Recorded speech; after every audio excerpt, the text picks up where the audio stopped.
So let's do some sound test and see if we get sound.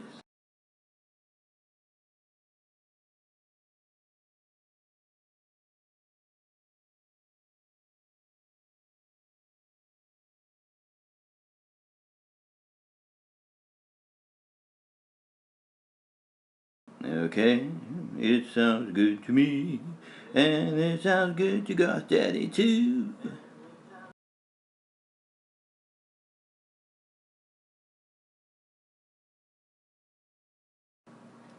That's just for you, Goth.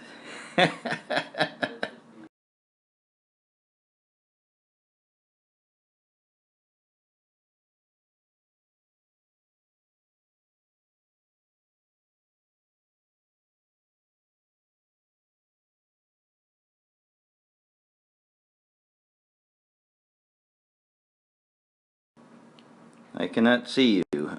I can see what you type, however.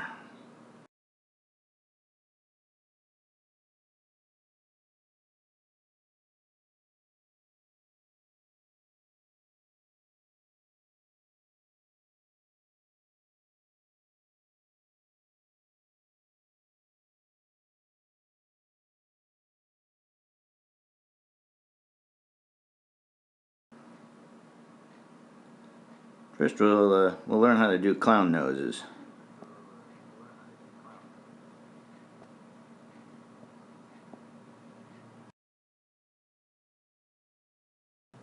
There you go. Perfect.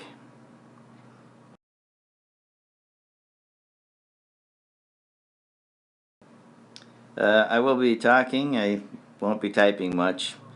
I don't know if someone else is going to type or not. I know that Pretzel King said he wouldn't be here. He's busy catching up with shipping after all the bad weather. But if someone wants to type, that's good. Otherwise, we'll just have to wing it, I guess.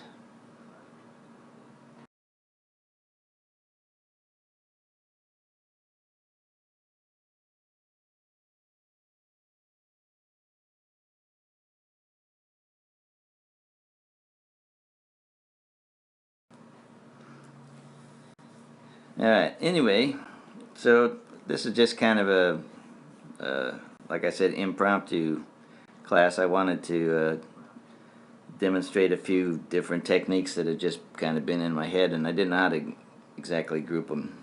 I didn't think it was necessary either, so we'll just mess around a little bit here.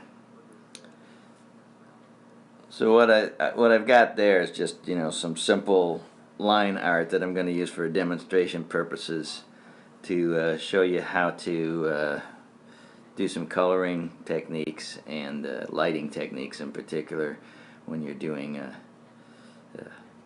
faces. I guess mostly faces today because we're doing a face, but all the techniques are applicable to anything that you might want to do.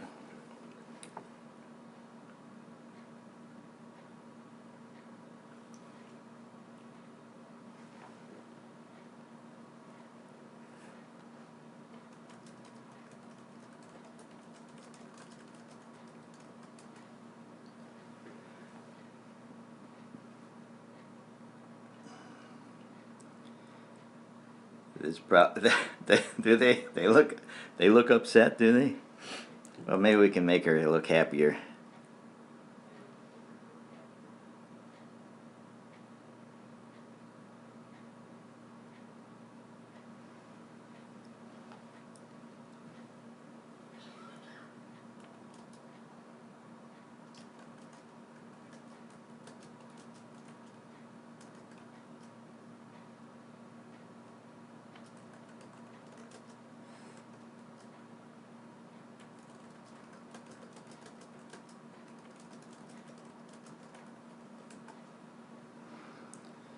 Okay. Unfortunately, if everyone can't hear, there's nothing I can do about it. I can't fix it for you, so we'll just have to go along.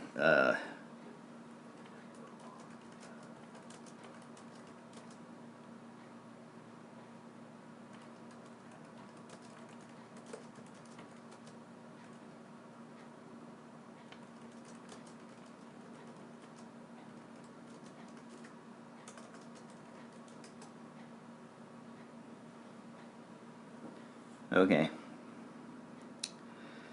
So,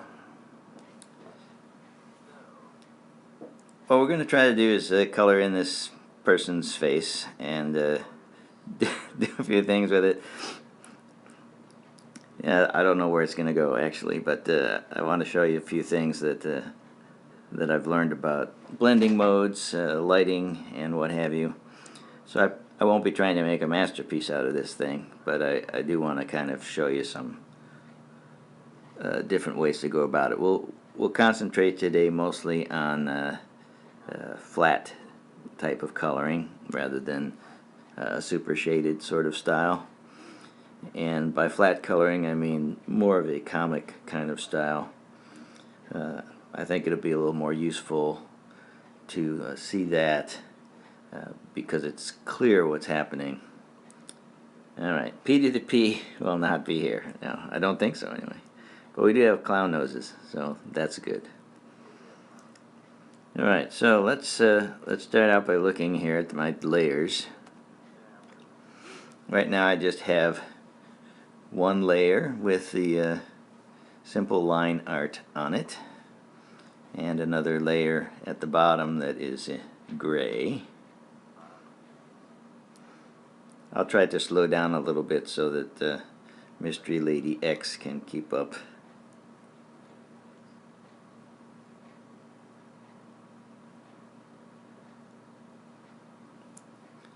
And let's see, so I usually like to start with a little bit of color for the background. I'm going to think about color. So I actually wanted to talk about the color wheel today. So let's start there. That's a good place to start. We'll start with the color wheel. Alright, so let me bring up the color. Let me make sure I have this thing saved here. So let me bring up the color wheel and make a picture of it so I can draw on it.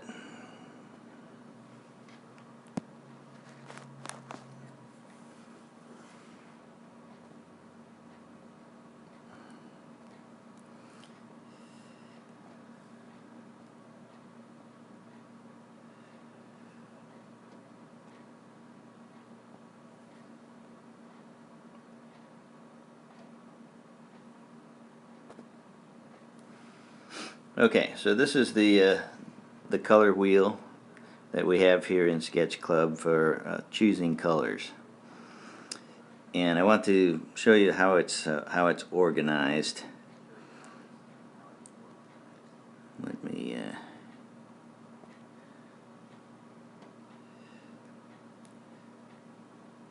around the outside ring, all around the outside ring here. You can see that the color changes as I push this little thing around. This is what's called the hue, or the color hue. And of course you can get absolutely any hue by pushing this thing around.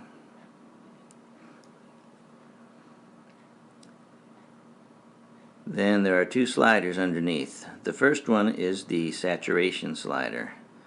And saturation indicates how much color there actually is, as opposed to gray.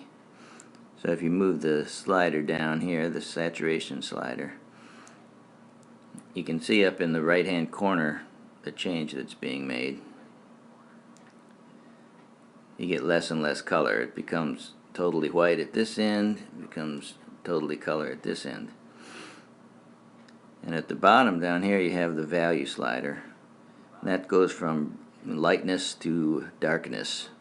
So when it's all the way to the right, it's as light as it can be. When it's all the way to the other side, it's as dark as it can be. So it's going to go from the color to black. And by combining these, you can get any of these shades that are inside the box. The more saturated ones have more color in them over here on this side, and the less saturated or more grayish ones are over here.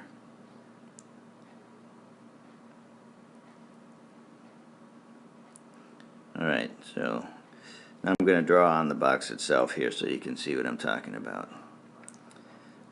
The outer ring of the color wheel is set up in such a way that the complementary colors are opposite each other. So if you have this color over here, which is mostly red, the complement of red is directly across it over here, which is cyan. And in this type of color wheel, this is called the HSV, or hue saturation value color wheel. That's what the complement of red is. Now you may have heard there are other color wheels that you can use where green is the complement of red, but actually cyan actually makes a better complement. And the reason you care about complements is because they produce contrasts. And when you're coloring things, you want to always think about the contrast that you're going to make with your colors.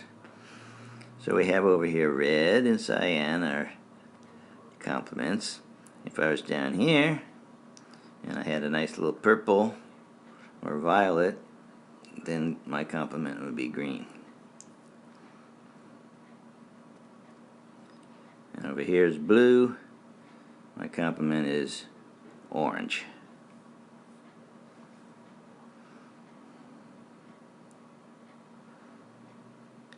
Am I talking too fast still? I probably am, because I am just talking away.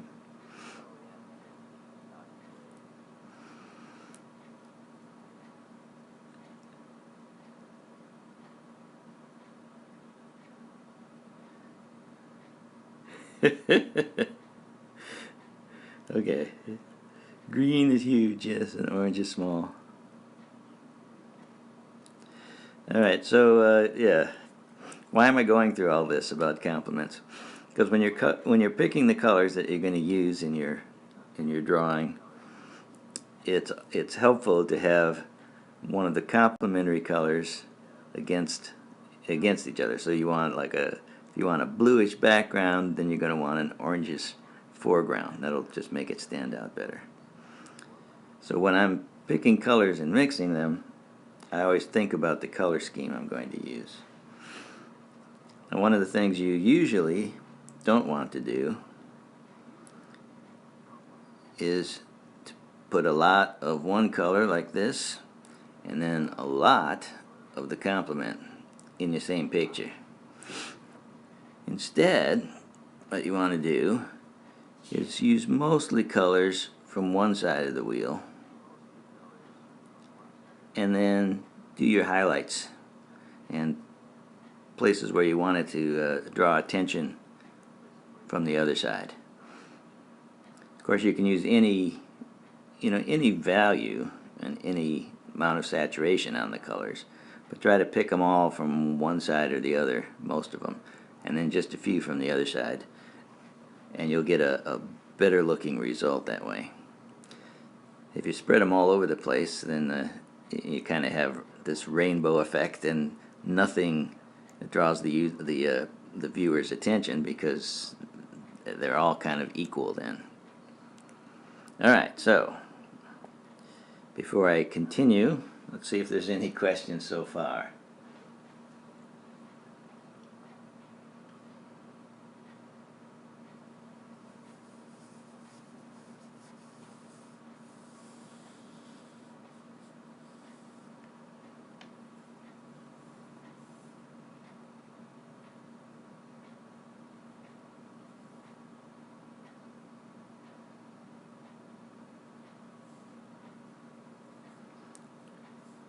What is improv? I don't know what improv is either. I thought it was some kind of acting.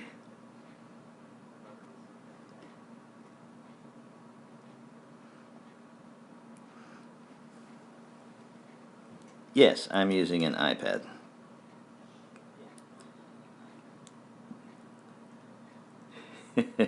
Making up stuff as I go along. That's usually how I draw. Just make stuff up. Okay. So anyway, let's give this a bluish background here. I'm going to pick the lowest layer, the one that is currently gray, and I'll use the color fill, and I'm going to pick I guess a purplish, except I want it to be relatively dark and not not too much color in it. So I pull the lightness slider to the dark side. I'm being taken over by the dark side. And then the and then this is the saturation level here. I want it to be kind of grayish, so I've got it way down here.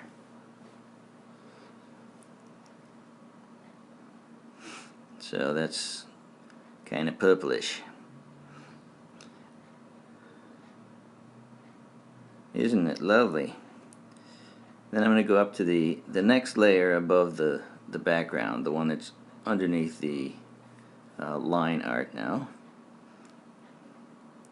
And by the way, if you're not used to using layers and manipulating layers, I do have a couple of previous classes about the basics of layer usage, so you might find that useful if you haven't seen them. Go check them out after the class or something. Alright, so now like I said, when we were looking at our color wheel,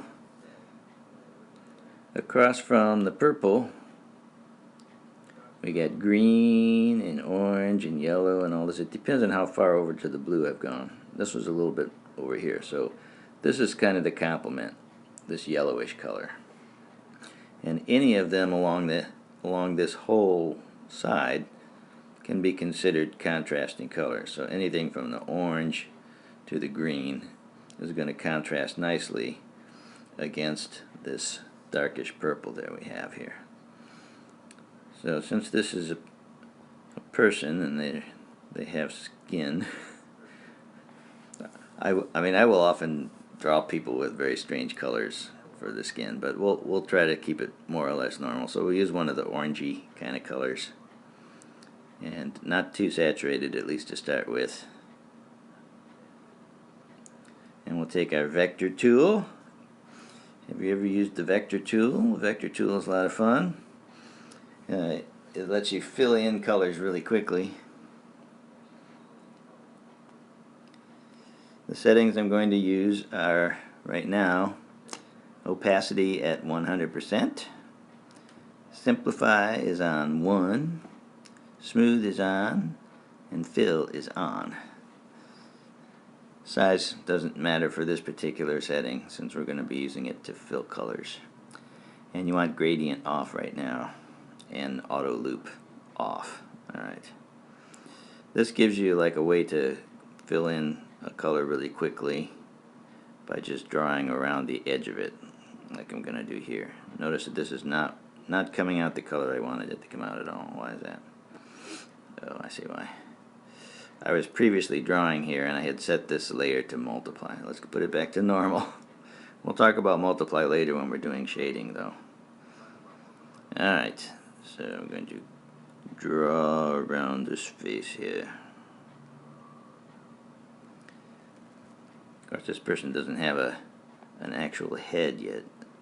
Where the top of the head would be, I'll just guess. It's going to get covered by air anyway, so that's why I didn't bother drawing it.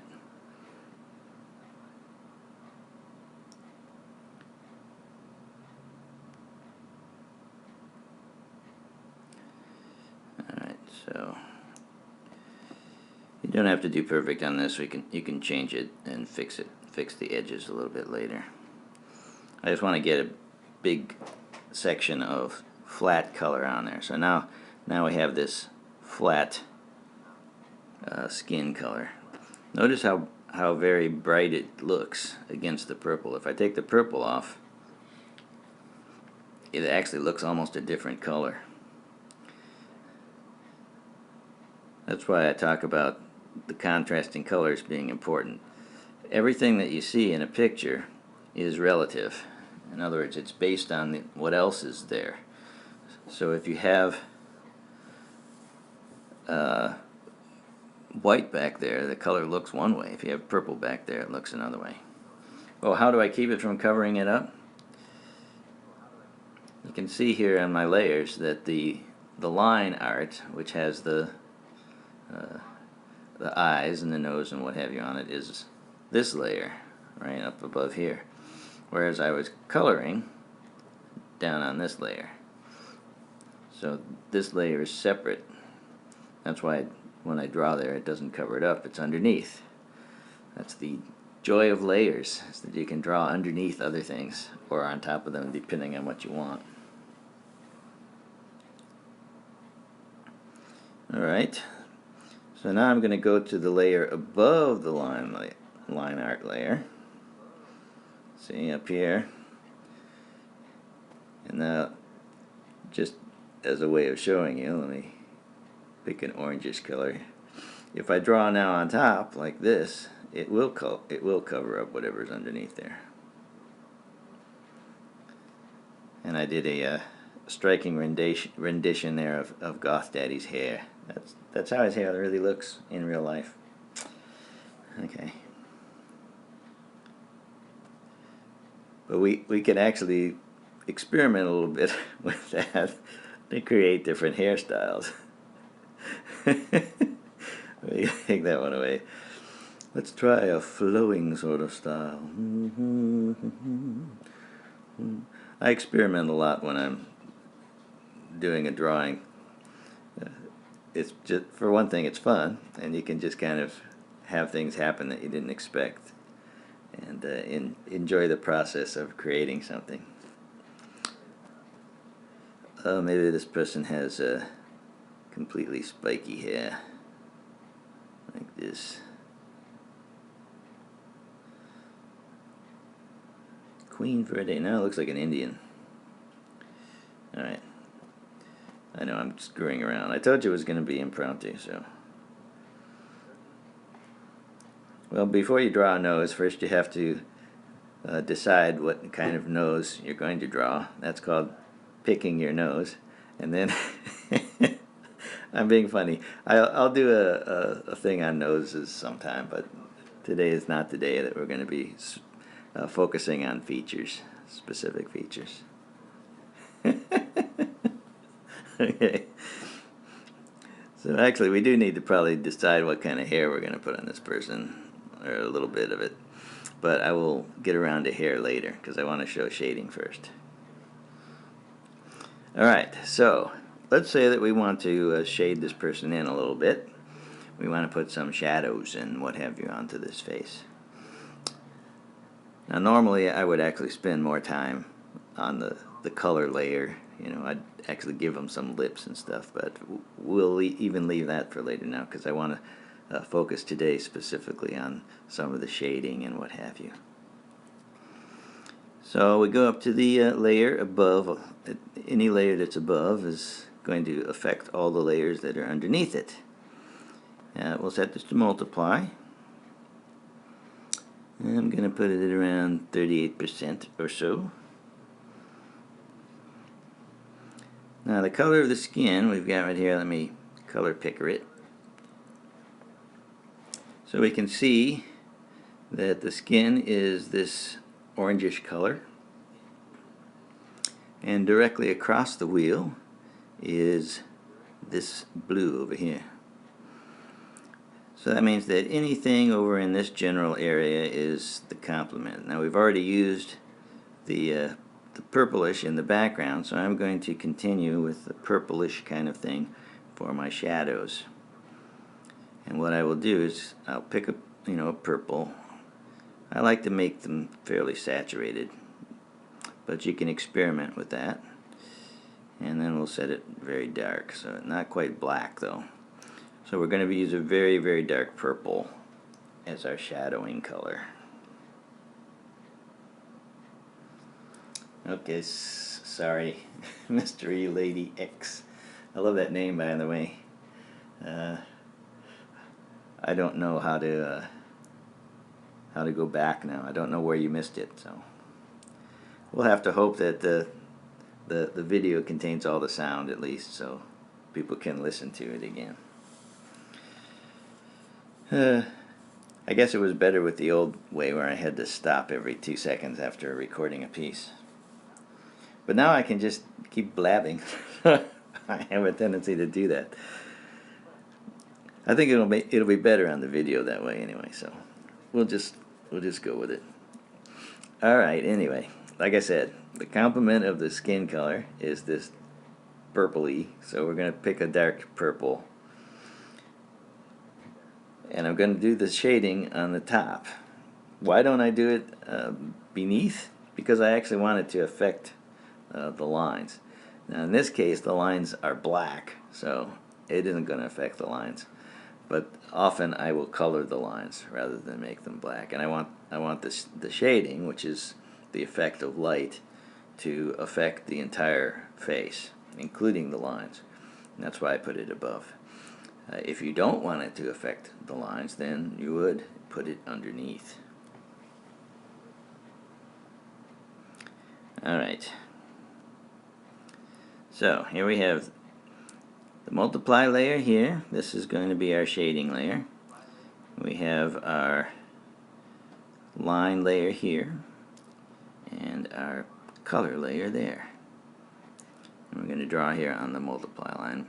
We'll use the vector tool again, and I'm going to more or less guess where the shading would go. The eye socket, around the nose, usually under the lip, which I haven't even drawn a lip on this poor person yet.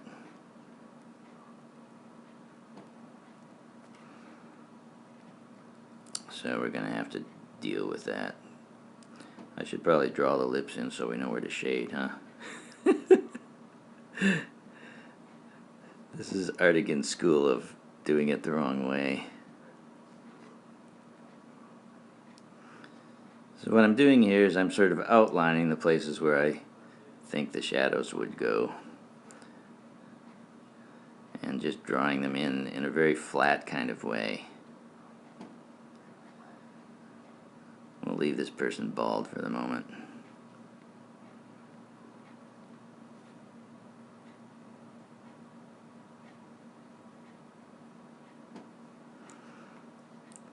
Now, even though I'm not being extremely careful with this, I think you can see how the purple makes a really nice shadow color for this skin. It automatically kind of blends with the background.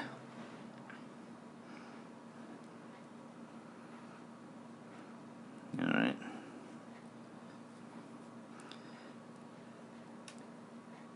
Just adding just that one bit of shadow color on there made it look much more three-dimensional, even though I've really done hardly any work at all. But we'll leave it for that. So that's the simplest type of comic shading. Now there's things that you can do with this. For example, once you have your shading layer there, let's say that you don't really want this harsh line. All the transitions here are very harsh because I just drew it with a line. You can go to your layer here. This is the shadow layer. Choose filter. Choose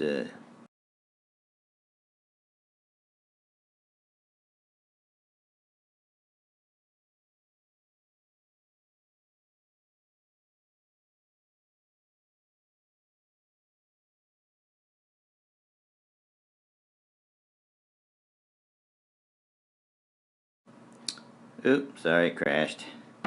Okay, so I'm back. Can you hear me still or not?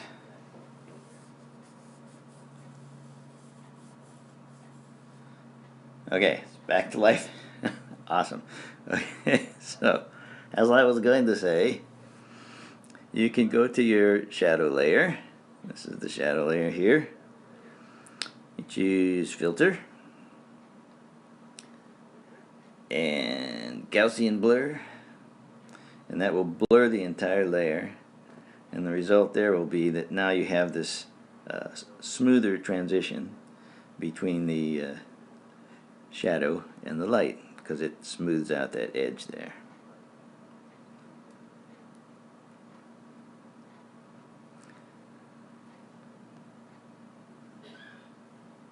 So this is with the hard edge, which is a much more comic book kind of style.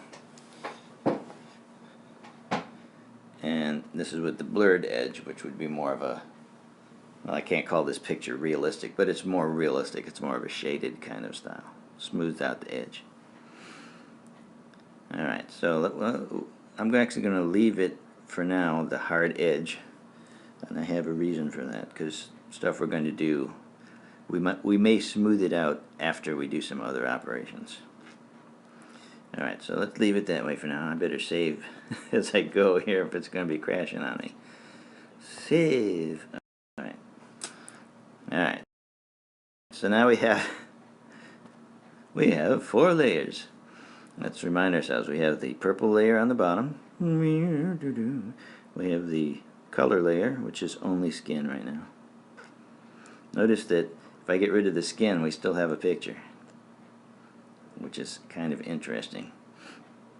I often play around with my layers as I'm working because it'll give me ideas. Looking at this, I think, maybe I don't want that color skin. Maybe another color skin would be cool. Then we've got our line layer here. This is how it looks without the lines. Still looks like a face, just from the shadows. And then this is back without the shadows. So let's experiment with that.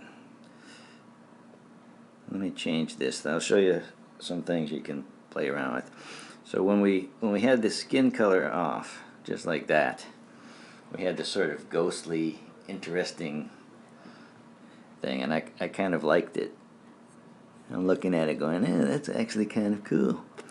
So we can play around with the color that we have here. There's a couple of different things we can do. Let's go to the filter on this guy and go to our color adjustment filter. Now the color adjustment filter lets you adjust the color, amazingly enough. On the bottom is a hue slider, and as I move this one around, you can see that it changes the hue, or what most people think of as the color, but it's really the hue. The saturation is going to affect how much color there is, from like a whole bunch to almost hardly any. Now it's almost gray-green. Gray-green. Brightness is very sensitive. You can make it darker or lighter. And contrast will also affect it in some ways. Contrast is usually more used when there's more than one color on there. Alright, so let me cancel and go back to there. What I want to try is to use the color adjustments to give myself something closer to that purple,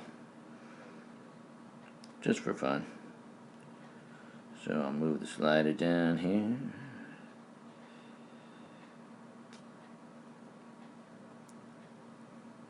But I want it to be, you know, brighter than the background. So let's pick this kind of a purple and let's see how that looks in there. Petey the Pea Sister. Yeah.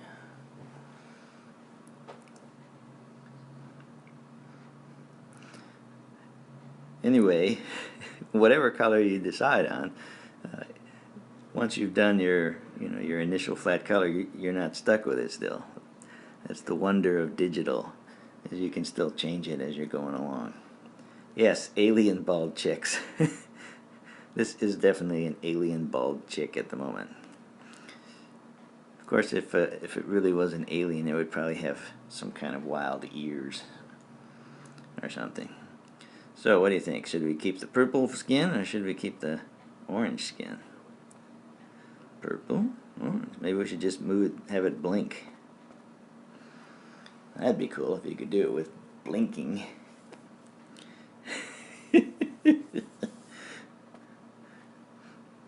You guys like the purple better? What do you think? Yeah. All right. Well, we'll keep the purple. So what is that going to tell us now? We have to start thinking about our color scheme. If we're going to use purple for the background and a purple for all of this foreground, then our complementary colors, which are over here, the yellows and stuff, those are going to be the great colors for parts that we want to have pop out at the user. I say user because I'm a programmer, but I mean viewer. So yes, the person looking at your art will notice the parts that contrast the most. So that gives me the idea that we want to use one of these colors over here, maybe yellow. for the eyes, because in a picture of a face, usually the eyes are the center of attention. So let's give that a try. I'm going to take this empty layer so that I'll call this my experiment layer. And we'll use our vector, and let's just put some yellow eyes in here. Whoops.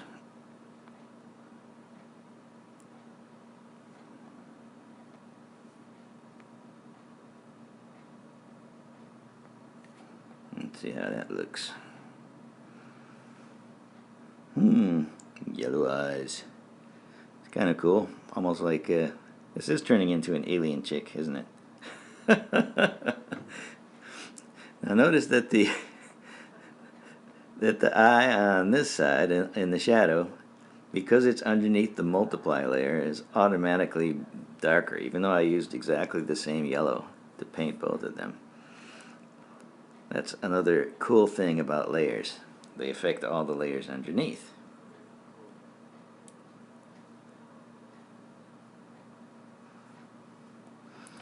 Now Goth is asking, what if I change the hue of the shadow to the complement of purple? You can do that. You can use a warm color against the cool color. It's always nice to do. I'm not going to try to do it here, but yeah, that's definitely something you can experiment with when you're doing the shadows, is picking the colors for the shadows. It makes quite a big difference what color you use in the shadow. We'll leave it purple now. It's going to harmonize, so harmony is good. Now, I haven't actually put any light color for the eyes, so let's do that, because the eyes right now are the same color as the skin. Normally they would be a lighter color. I might keep a little bit of the skin color in them though. Rather I would never make them just plain old white, because that would be too bright then. Alright, so we'll draw in the eyes a little bit. There. Okay. So, what do we think about the yellow? We could try orange for the eyes, just to give us an idea of what difference that makes. Let's do that just for fun of it, since we're having fun today. Alright, so I'm going to change these now to orange eyes. Maybe orange is better. Maybe one of each. That would really be cool. Alright. Yeah. What do you think, yellow or orange?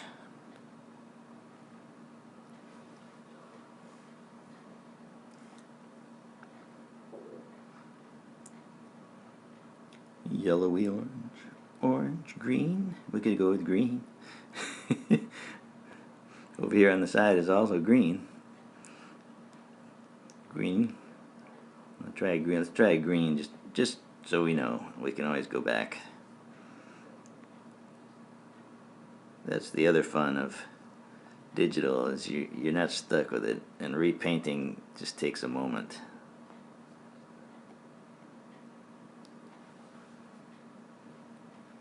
So what do we think there? I actually kind of like the green. The green is the most contrasty to my eyes. It pops out even a little bit more. Yeah, we could add a yellow ring, sure. Let's give that a try. Alright, I'm going to make my life easy and make another layer underneath there. We'll merge these together probably, but right now we have the layers, so let's use them. And I'm going to pick this yellow. I'm not sure if I want to do the layer, the ring inside or outside. I don't know if that works like that. Doesn't really work.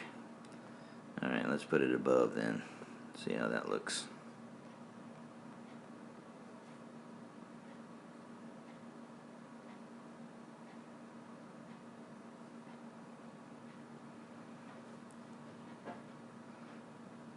Yeah, that's kind of effective. Alright, let's do that for now.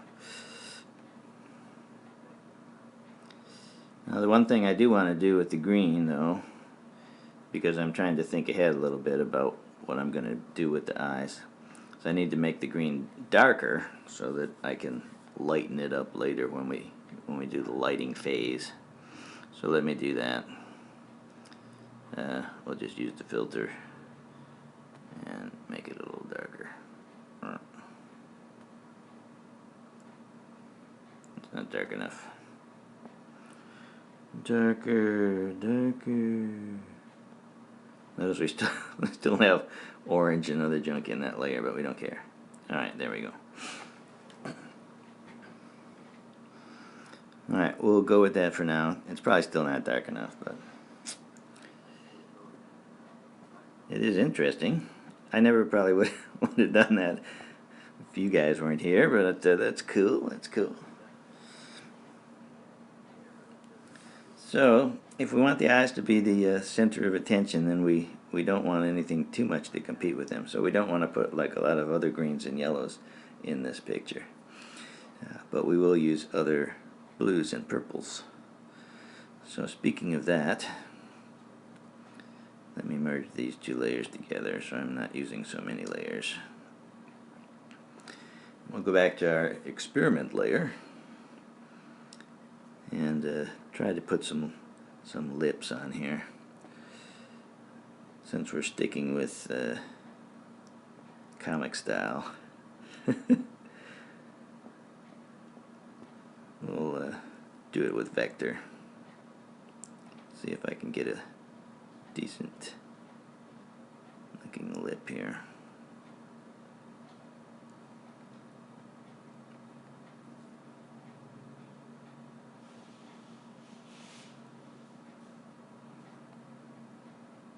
Yeah, I don't like that one.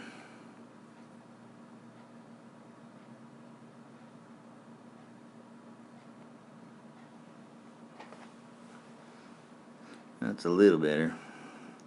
But now, of course, I've got my shadow is messed over because the shadow needs to go across the lip. That's why I should have done the lip before. That's alright. Let's also give the teeth some whiteness. After all, this might be an alien, but I'm sure she brushes her teeth, because aliens always brush their teeth. Especially before they invade Earth. Alright, so I'm going to go back to my multiply layer. Now I've lost the color that I was using on my multiply layer, and if I use a different color, it won't look the same. So if I'm lucky, it depends on how many colors I've gone through, it might still be in my recent list. As it turns out, it's not. It's no longer there. Actually, maybe it is. It might be that last one there. So this is a useful thing as your recent color list. If you haven't ever used that, when you bring up the color wheel and you change it to swatch by touching the swatch thing at the top there, the very top layer, the very top row there contains the last 8 colors that you used. So sometimes that's nice. You go, oh, I forgot what color I was using. It might still be in there if you haven't made too many colors since then. I think that is it. Alright, let's find out. So I want to, I'm going back to my shadow layer, which is this multiply layer at the very top. Oops, I turned it off by mistake. And I want to fix the shadow so that it goes over this upper lip. Probably part of this too. And now that yeah, it is the right color. We lucked out. It was still there. And now I have to fix the shadow underneath the lower lip because it's not matching the contour here.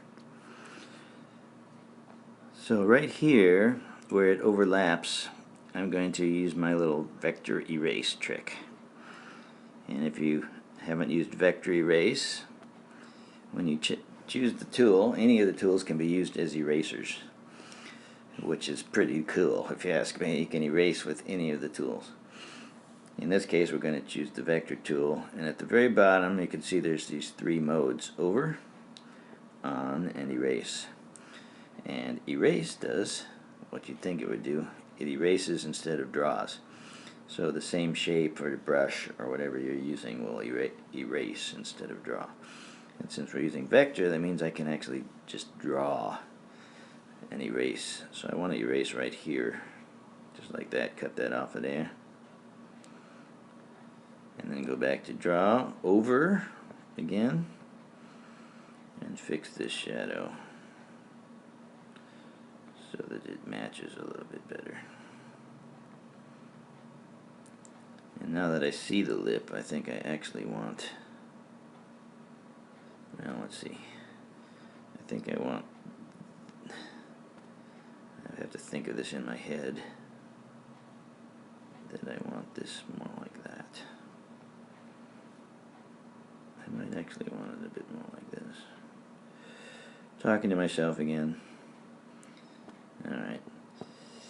And of course, you can zoom way in, which makes it easier to get the accuracy that you need to clean up the thing. There. Okay. Now our shadow mostly works on the lips. Okay. Alright. So, we're seeing all kinds of fun things, aren't we? Yeah, vector erase is great because it's so fast. Alright. So before we go any further with this, any particular questions that need to be answered?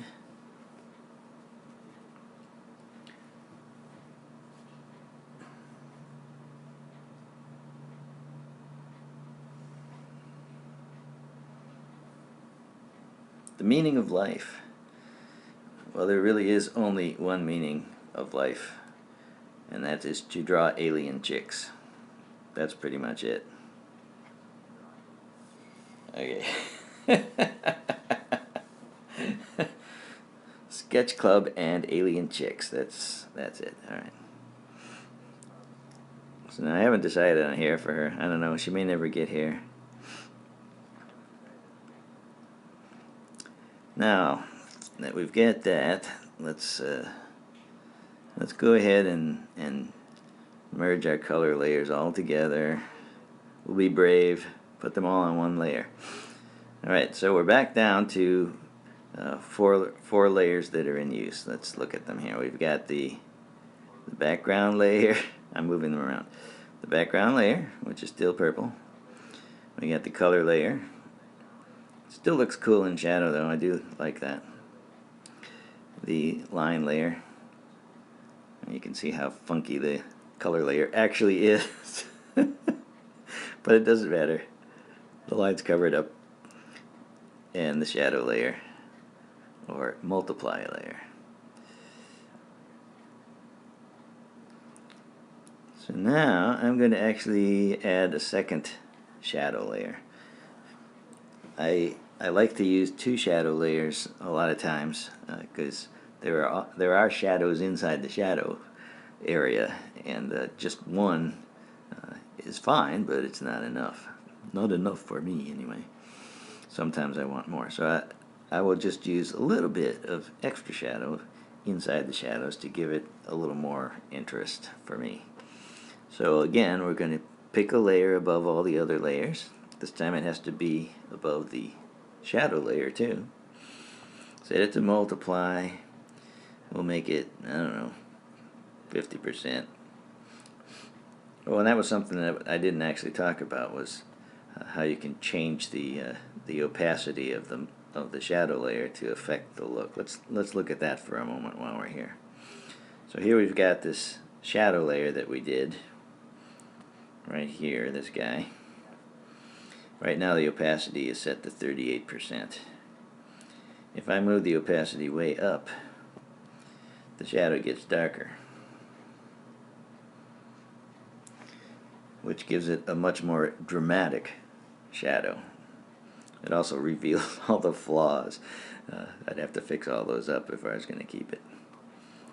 If I turn the opacity way down, it almost disappears. That's 20% opacity. Yeah.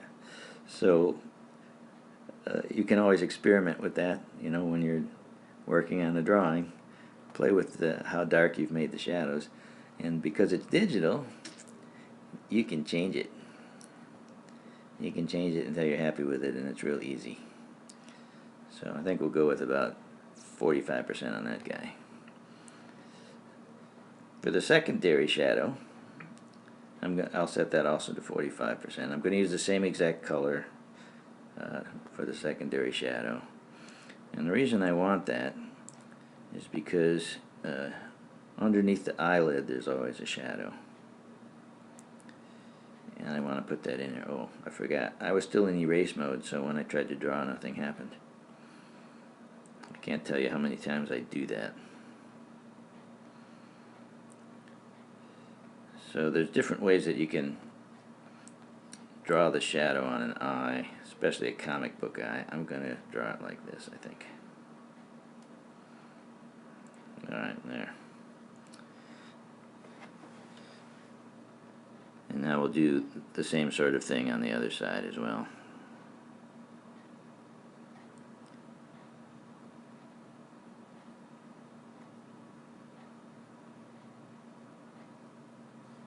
Yeah, messed it up. Do load.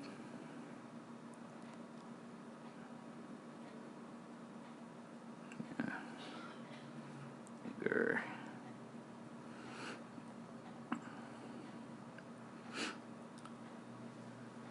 Okay, so the second shadow, I'm still not happy with that one. I gotta fix it again. Because I'm using a secondary layer for the shadow, it means that I can, in fact, draw this shadow inside the shadow. So it's an even darker shadow. Otherwise it wouldn't show up inside the other eye. I can also use it in here for the nostril area, maybe. Places where less light pokes through. And I don't remember doing that. I did. I discovered that I put some shadowing on the teeth that I didn't intend. So let me change them. Get rid of it. I do want some shadowing there, but it was the wrong shape. Need to be lower. Maybe like that. Now this particular edge on the teeth is a little strange. Actually, it's too big still. Alright. I think it has to curve. It has to curve along with the lip. There, that's better. Okay. Yeah, I use a stylus. My favorite stylus is the I Faraday. That's I, the letter I, capital F, Faraday. They make an artist stylus that has a fabric tip. It's extremely light and very smooth on the screen. It never catches or anything. So I like that the best. They have two versions of the artist stylus. One has a more firm tip and one has a slightly less firm tip. They're both still pretty firm, much more so than the rubber ones. I do sometimes use a rubber stylus, but they're kind of squishy, you know. No, it's not. It was $20 or something, $19, I forget. Not as much as a bamboo anyway.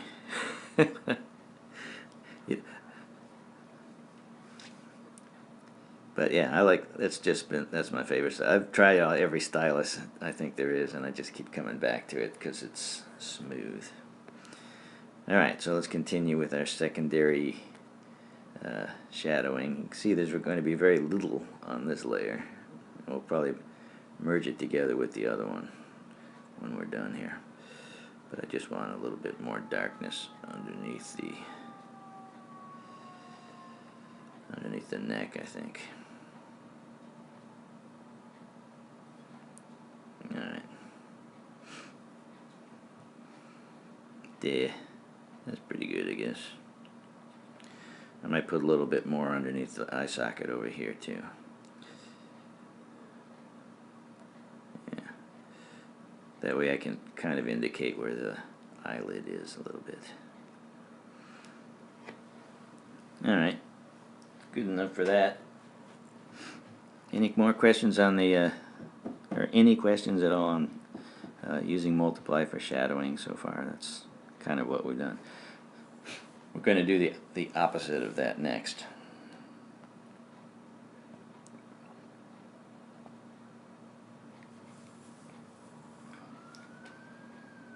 Yes, there is a siren outside my window.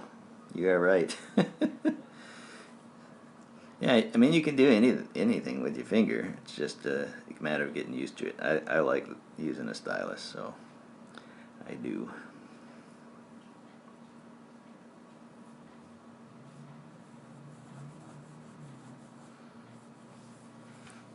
Multiply is a blending mode in the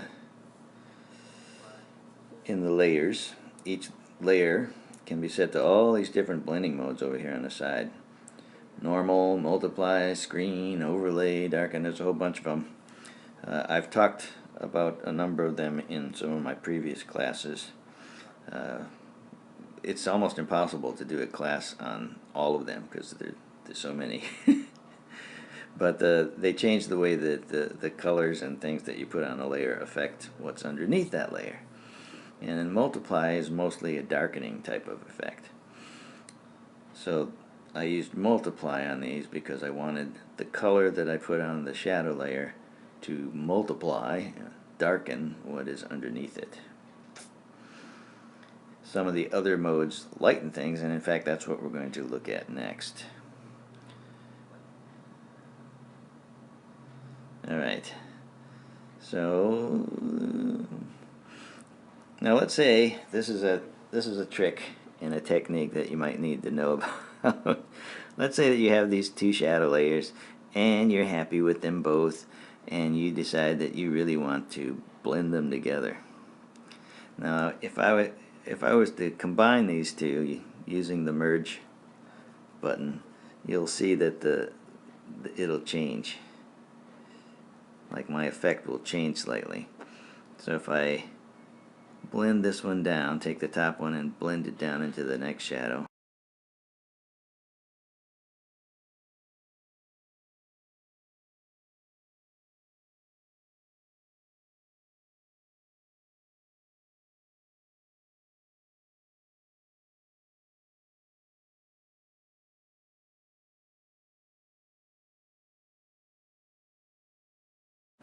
Alright, sorry, I crashed again when I tried to merge the two.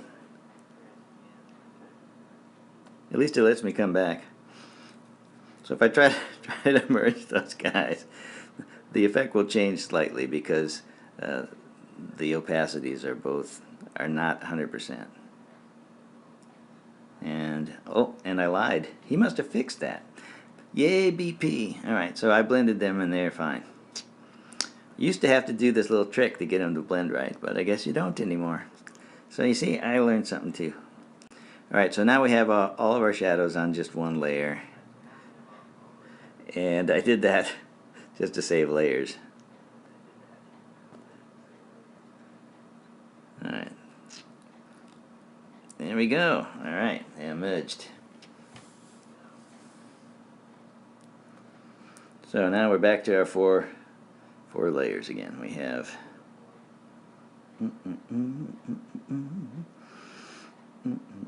oh, I see what he did. See, now my multiply is at 100%. And he merged it all. That's pretty cool. That was a good solution to that. Alright, and yeah, BP is an incredible programmer. I just have to mention that. Alright, so we're back to 4 layers. Let's go and use some different ways of adding light to this guy. Ta-da! We're going to go up here to the layer above, our 5th layer, We're going to start with dodge, and then I'll show you soft and hard light also after this. So let's go to dodge. Get out of dodge. Set this layer to dodge, and then fill it with black. Oh, and turn it on. Notice that you can't tell. Because it's filled with black, it doesn't do anything. Dodge is a blending mode that causes things to become lighter colored. So since I set it to black, there's no effect. Let me actually change the color while you're watching. So if I change the fill from black and slowly turn it up, can you see that? Yeah, it actually works. The closer I get to white, the more bleached out it becomes. See how it bleaches out? Notice that it also automatically affects the color, like the colors themselves change. Let there be dodge, yes. If you use color in the dodge, then it will slowly approach that color. I want to have it all the way up. It's now, oh, we could turn this into the alien from Mercury where it's very hot. Alright, but we're not going to do that. I just wanted to show you how dodge affects things. If you don't have any color in there, if you just use shades of gray, then dodge will not affect the underlying color. It will only lighten it to a lighter version of color. So, alright, so we are back to the dodge layer filled with black. I'm going to pick a brush, and the brush I want is the soft round brush. Our favorite soft round brush. And the color I'm going to use to paint with is not quite black. Very dark gray. And now just to show you what the effect of it is, and I'm going to paint directly on the dodge layer. In other words, I'm going to be changing what's on the dodge layer with my brush. So I'm going to paint like this dark gray up here on the top of the head.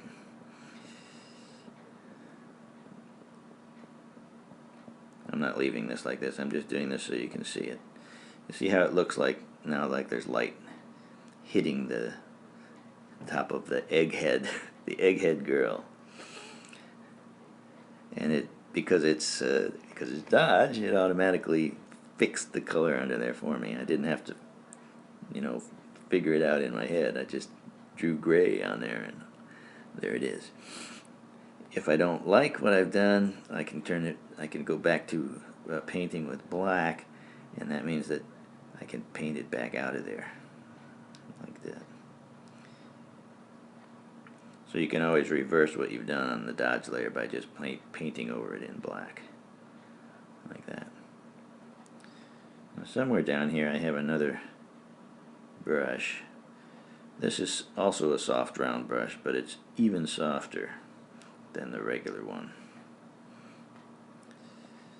It's one of Dr. Tozzi's brushes. He's got a number of customized brushes that he put up on there that you can download.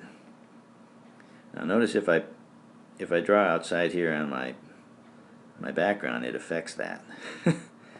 So I have to actually be careful when I'm doing this to keep it inside the head, assuming that I was going to actually keep this drawing and try to finish it. I'm being much too sloppy here but that's alright.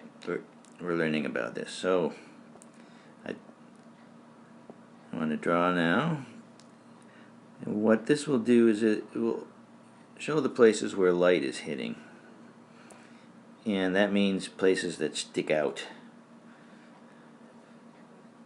Any place that's darker will tend to look like it's going back or receding into the distance. And places that have light hitting them are the places that stick out of the form. In this case, the face. So that'd be the nose. The cheeks usually stick out some. And I can do this in the shadow area as well, and it will affect that correctly. So I'm just being, I don't know, I'm just kind of guessing here a little bit with this. How I want it to do. Increase the, make it a little bit lighter colored, so it'll be even more brighter, so that the nose sticks out a little more. It's probably too much now. Made her look like she had a really wide nose. I'll have to fix that. Fix the lip a little bit. The lip will catch a little bit of light usually. Maybe the chin a little bit.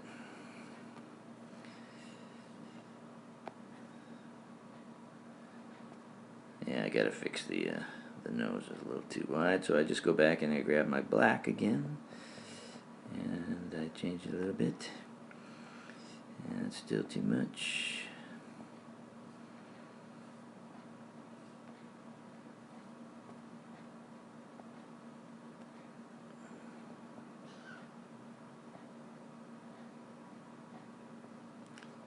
You can get a very smooth gradation using this kind of lighting effect.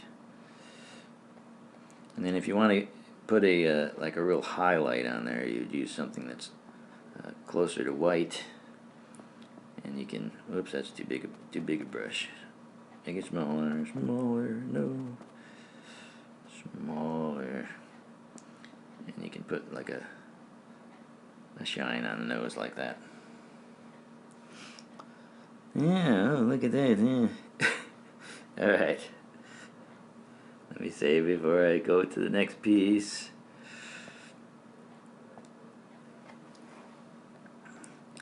And we're going to do the eyes. So let's go back to the regular soft brush right here. Now the thing about eyes is when the light hits them, the opposite side lights up, because they're actually kind of concave on the inside. So if the light is coming from our top right, it means that the bottom left of the eyes will be brighter.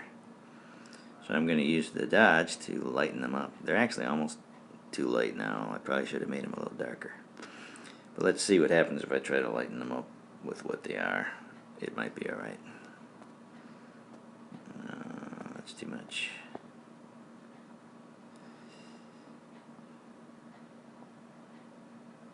Yeah, it's going to be hard to lighten them because they're already too light.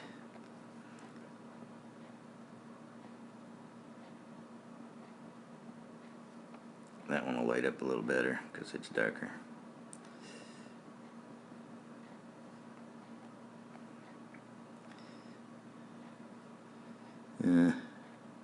Alright, well maybe we'll work a bit on the eyes, because they are too late now. Of course, we already merged them all together, but that's alright. Let's go down here and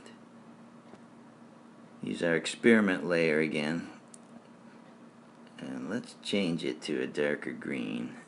We'll have to put the yellow back in also, but let's experiment with it first. See how it looks if we put a darker green in instead. Let's put a darker green under here.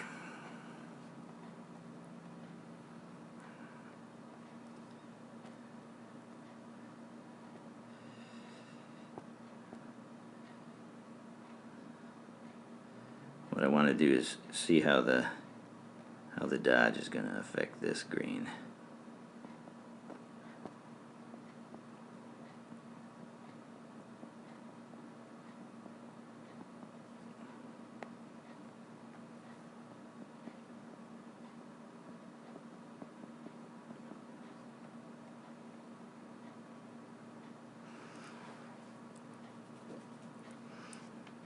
Yeah, with the darker green you can actually see the dodge effect, the lightening better. it was so bright before that there was nowhere for it to go. It was as bright as it could get. But now we've lost our yellow, but that's all right because we can put yellow back in. And in fact, let's mess around a little bit as long as we're experimenting here today.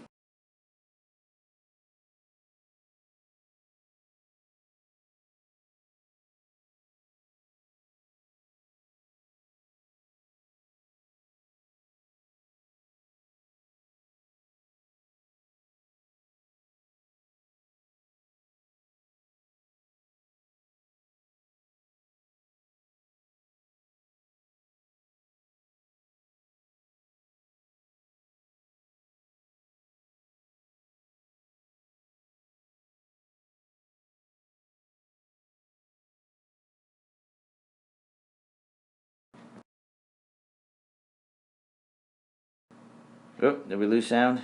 Is it back?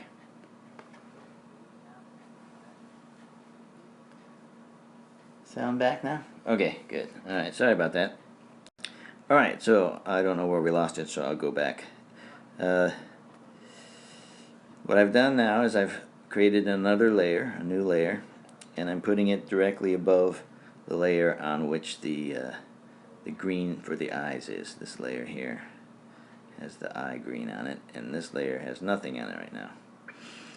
So this layer, the upper layer I'm going to paint on, I'm going to set its blend mode to on. Now the on mode has a special effect. It's just like normal, except that it will only paint on areas of the canvas that have paint on them in the layer below. So in this case, the only thing that's on the layer below this is the eyes, the green for the eyes. So anything that I draw on this new layer that's set to on will only draw where that green is. In other words, it'll automatically exactly fill the edges. You can't color outside the lines. It won't let you color outside the lines. Alright. So, let's pick a brush here. We'll have some fun with this, I think. Here's a brush. This brush has some interesting textures to it. I don't know how big we're going to want it. And we'll look a little bit at the brush settings. This is one of the standard brushes, so it's already in your palette. The only thing I've changed about it is I have pushed the follow, this guy right here, see follow? I pushed him up to 100%. And I put canvas relative on. And that's going to cause the shape that the brush is to follow me as I paint around. So let me kind of demonstrate that for a sec here. So the only place I can paint right now is there. So let me turn this to normal so I can demonstrate this. So as I paint with this guy, what happened? Oh. Alright. Grr. Alright, as I paint with this guy, it will follow the direction that I'm painting. Can you see how that works? So it goes around that way. If I go like this, it follows me. That's actually kind of cool to look at. Whee! Okay. So we probably won't keep that. But I wanted to show you what follow does. Let me clear that. If I didn't have follow on and follow was off, then as I draw, it's going to make a liar out of me.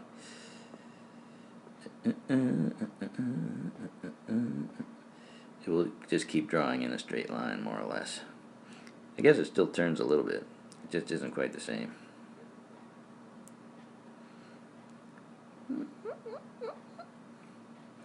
I kind of strangely like that red on top of her. Alright, let's get rid of it. Clear.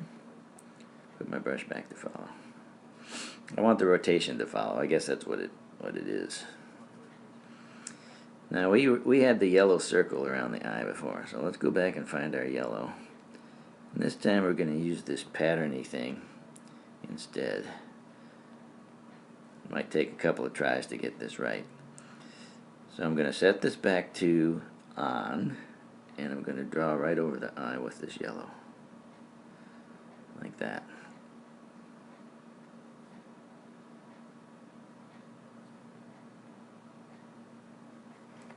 Yeah, that looks pretty cool.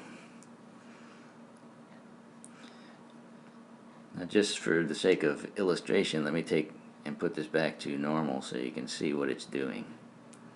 Now, you can't hardly see it, but if I zoom in, you can see how it's sticking out, all the little parts that are sticking out. Whereas if I put it to on, it automatically cuts those guys off. Alright.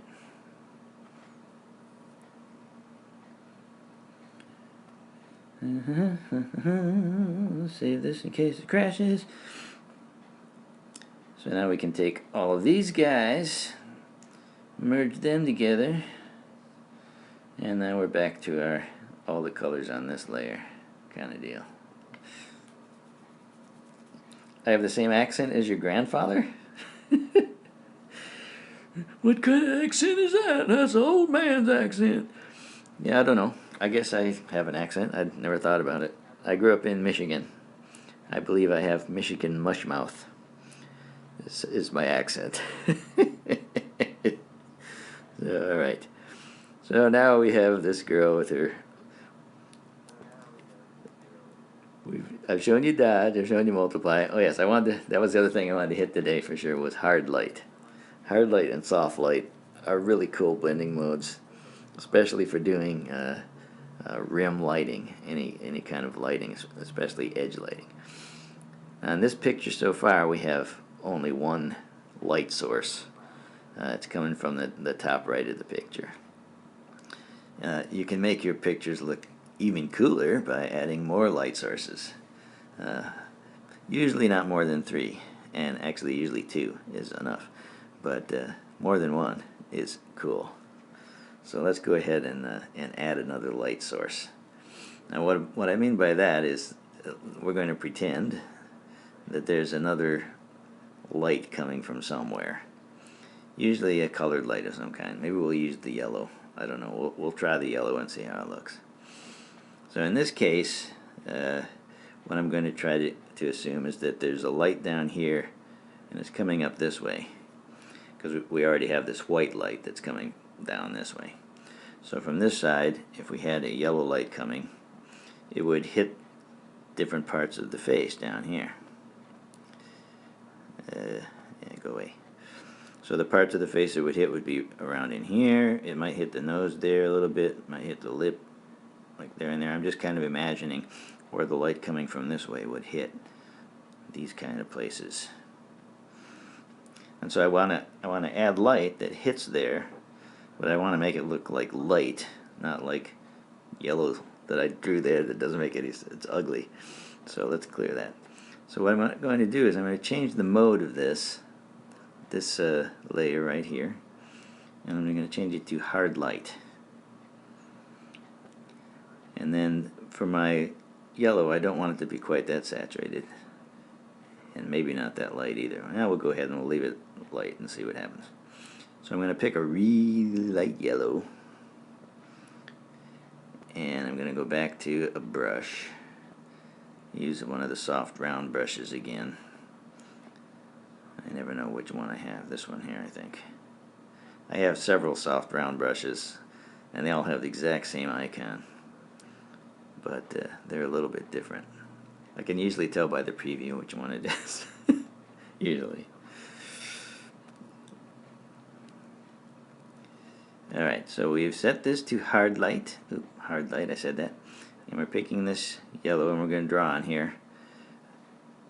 And we're going to try to get the effect of the light just hitting the side of the face. Now if I get too much on there, I can take it off by erasing it.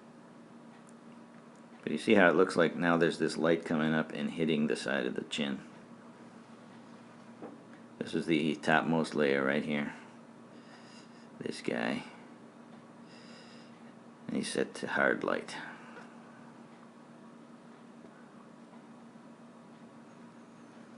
I'll add a little maybe to the lips. I have to zoom in to do the lips though. And the nose.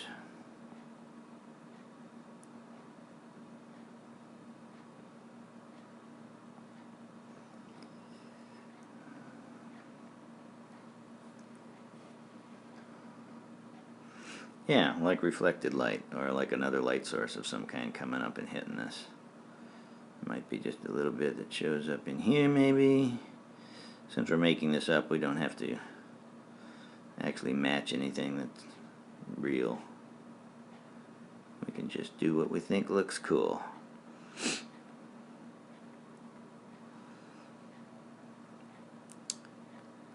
Now I'm going to use the vector tool inside the eyeballs.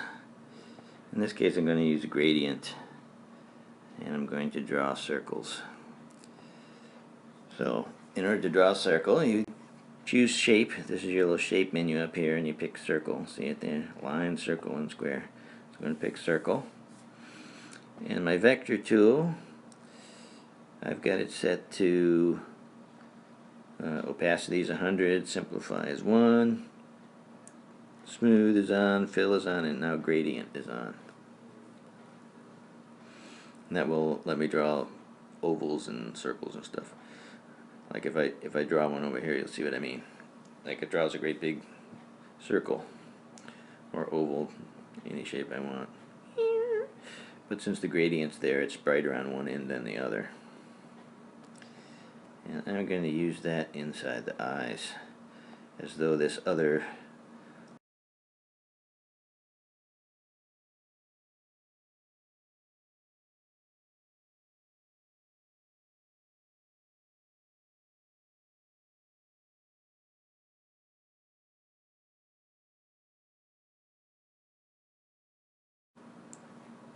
Alright, sorry I crashed again. I'm back now. Still with me?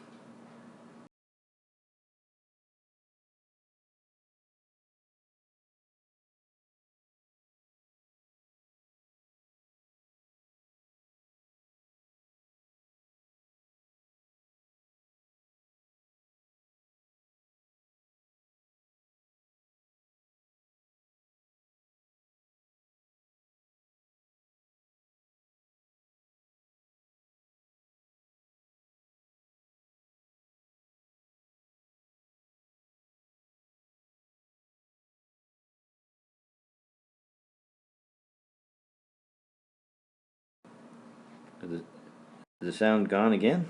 Hello, 1, 2, 3. Oh, it's back. Okay, sorry it crashed again. Alright, so I drew a couple of the circles there in the eyes on this hard light layer. So now we have the impression that there's this other light down here at the bottom left side that's shining up. Alright, let me save that in case it crashes again. SketchClub is pretty good about not losing it when you crash, but it does sometimes. Now the only thing that's missing in the eyes is the actual catch lights, which I have not drawn, so let's do that. We'll go up to this other layer, and we'll go back to a normal brush, and we'll use white. This is about the only place that I use pure white, is in the catch lights, the highlights of the eyes. Now the highlights should always go on the same side that the light's coming from. Well, not always, but as a general rule, that's where they go. And they're going to go opposite the brightest part of the eye, so they need to go in the darkest part of the eye, right about there.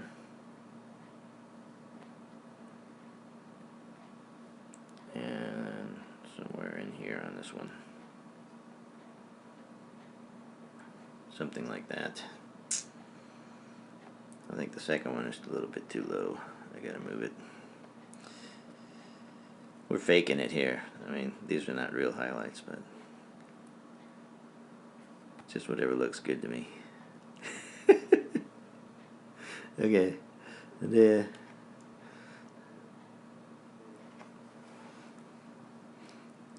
So that makes the eyes look a little bit more alive, I guess. I still don't like this one. In reality, if this was actually an eye and there was a shadow here, there wouldn't be a highlight in that eye at all because of the darkness. So I'll just put a little one there, I guess. Okay. And so now they look more, reflective and glass-like.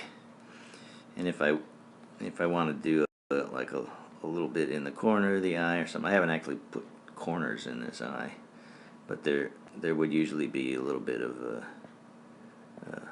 a pinkness in the corner here, maybe.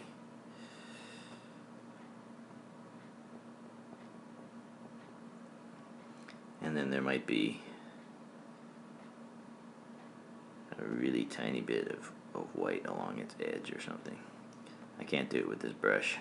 Does not work with this brush. Too big a brush. I'm just going to leave them out, I think, on this picture for now. This is a comic picture. It doesn't have to be that good. Doesn't have to have all those features. Alright. So, any questions on the hard light layer? It's fun for doing those secondary light sources.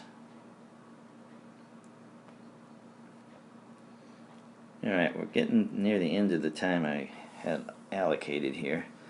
So maybe that's as good a place as any to stop. I'll take any questions, and then we'll come back another time for more interesting stuff. There's still more things I want to cover, but you can only do so much in an hour and a half. So, what you say? Any questions that I have to answer before we go? Woo! We made some progress on this girl. I think it needs a fair amount of work. We got a good basis here. We haven't put any hair on her, or no background. There's so much more that needs to be done to this. So maybe I'll just keep this one around, and then we can continue from here on the next class. That might be fun. All right. Well, good. I'm glad you learned some things. Like I said, I didn't really have this one too well planned, but I just thought I'd get on here and show some things and see where it went.